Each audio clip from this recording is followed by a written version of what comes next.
Hey everyone, welcome to another video review. I just did the review of the Disney Store online version of Cinderella Slipper, the live action Cinderella, and then of course I married it to a short little review of the film. So let me ask you a question. What happens when you release a very crude, basic version of the slipper from the movie that turned out to be, by the way, a pretty big hit? Not, not Infinity War, okay, but it was reasonable, for what Disney was going for. It was moderately successful. What do you do when you make only 500 of those that sold out basically probably within an hour? And then what do you do when the only other version of that beautiful slipper is limited edition to 400 and cost $2,250 and was sold out before the movie was even released? That is the conundrum, because this is such a gorgeous design, such an amazing slipper. Again, in my opinion, the iconic now version of Cinderella slipper. What do you do? Well, you wait about a year or 2 years, I think, and you come out with this. This is beautiful.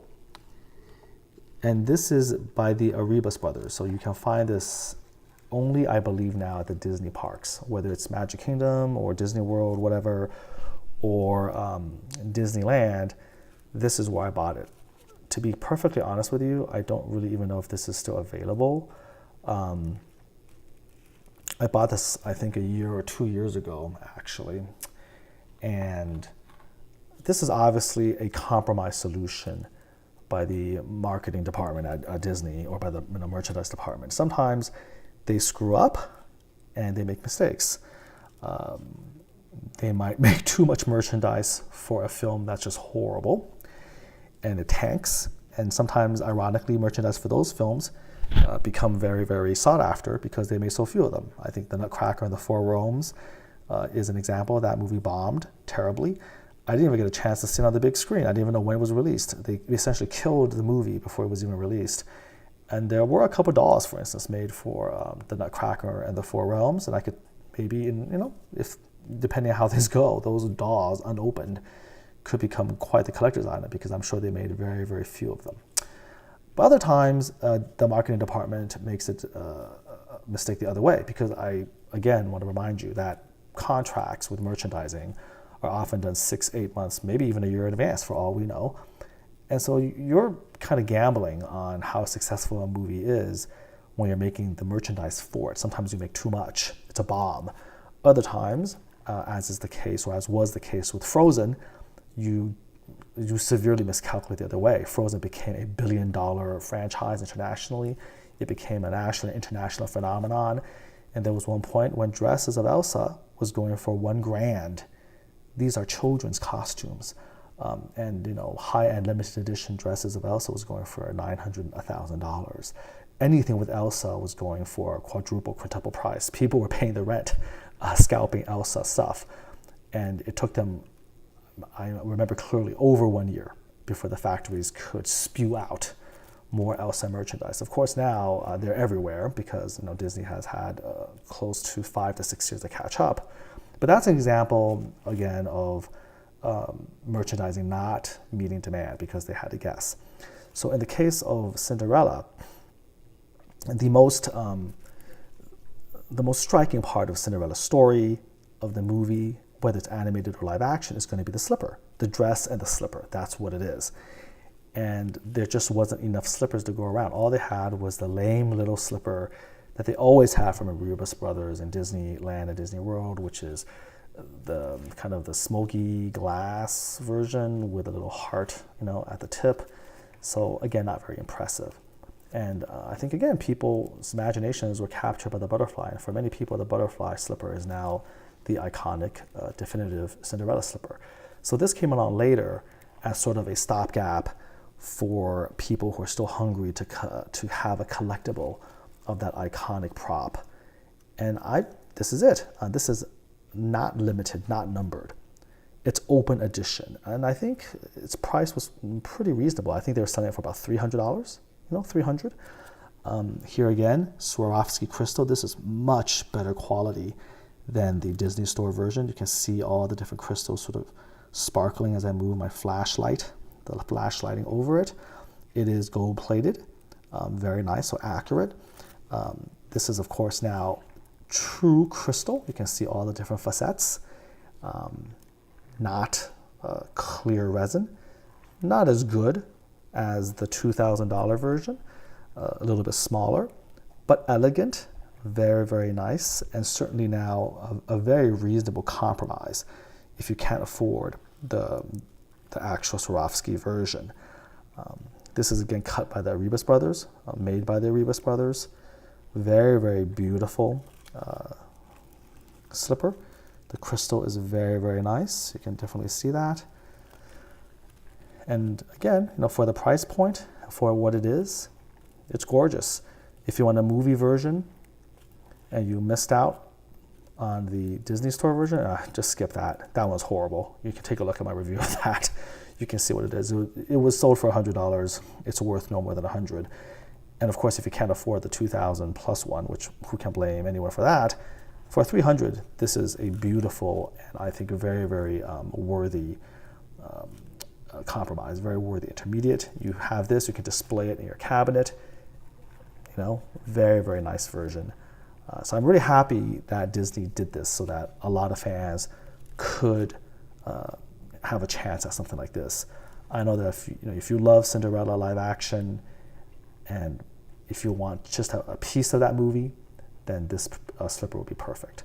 So next time I go to Disneyland, I'll have to check it out to see if they still sell it. As you know, Disneyland doesn't sell things forever. Every once in a while, especially as new movies come along, new properties come along, they have to free shelf space. Factories have to turn to other things. And so, it's not because it's limited, it just basically stops production. This happens all the time. So I do wonder if this has stopped production. But it is, in my mind, very beautiful. And again, the compromise, the oddity or the compromise is, it does have a more accurate color, and this is gold. The $2,250 one, the ultimate one, is rhodium plated. I don't know what rhodium is.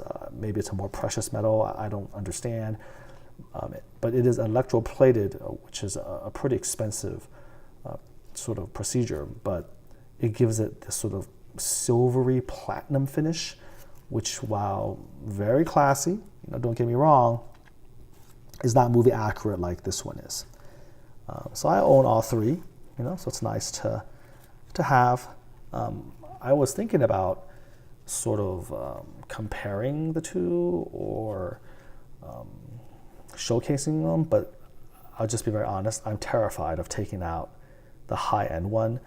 If you saw that video, it was kind of scary, and I don't really relish taking that out again just to put all these three next to each other. Maybe way later on I'll do that, but for now you'll have to be just content with having these two next to each other. So here we go.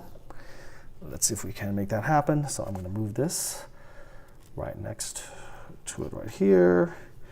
We'll put that right next to it. So you can definitely see how this is more crude, wider. Look at the clear resin versus the actual crystal. Look at the butterfly. Compared to this one's a little bit large and gaudy.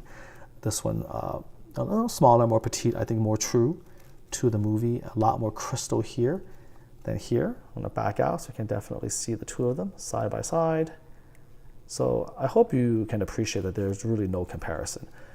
This is 100, I think this is 300 or 400. This is easily, I think, worth the extra money. And it is absolutely mind-boggling and insane that this was going for 800, 700, 600 was a bargain, 500 was a steal. If only, you waited an extra year, you could have just bought this guy, with $100 to spare. I mean, this was going for double this. And I don't think you can really, with a straight face, say that this on the right in any way compares to the quality of the other one. So I'll put that off for now. And it's heavy. This is crystal. This is very, very heavy. This is just cheap, clear resin. It's light. This thing has real weight to it, you know. Heavy lead crystal, cut beautifully. Another cool thing is that you don't see actually any lines. Even in the limited edition Swarovski, the high-end one, there is a little plane where you can see where they kind of put the two pieces together and fused it together.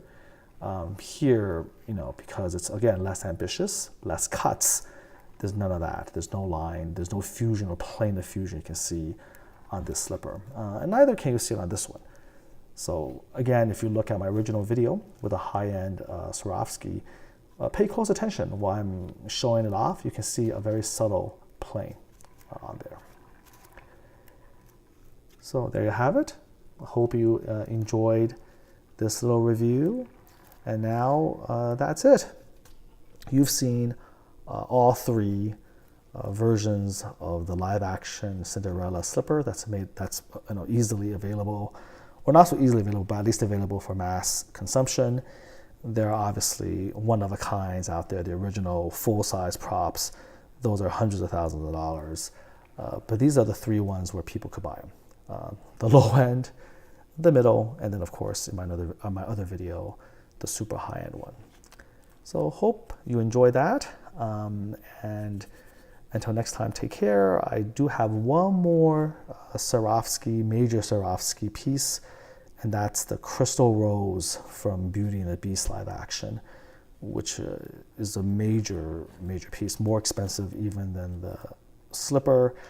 And I'll be putting that up a little bit later when I have everything perfect, because that is a very fragile thing, even more fragile than the slipper. And I am actually, again, terrified of taking it out and reviewing it. But when I have some time, I'll get everything perfect, and hopefully I'll show that off to you guys. So stay tuned for that. But my next couple of videos will be, again, back to some of my statues and garage kits and little things like that. But for those of you who are more interested in this stuff, I wanted to sort of interrupt the unending litany, right, of monsters and predators and statues, Legos and whatnot, for a little bit of Disney magic. And I do have, by the way, quite a collection of Walt Disney Classics collections, limited edition dolls, stuff like that. I'll probably try to sprinkle a little bit of that in there also for variety. So for those of you who are mainly interested in that, you'll get a bit more of that as well. So it's not, again, the same thing over and over again. Okay, until next time, take care.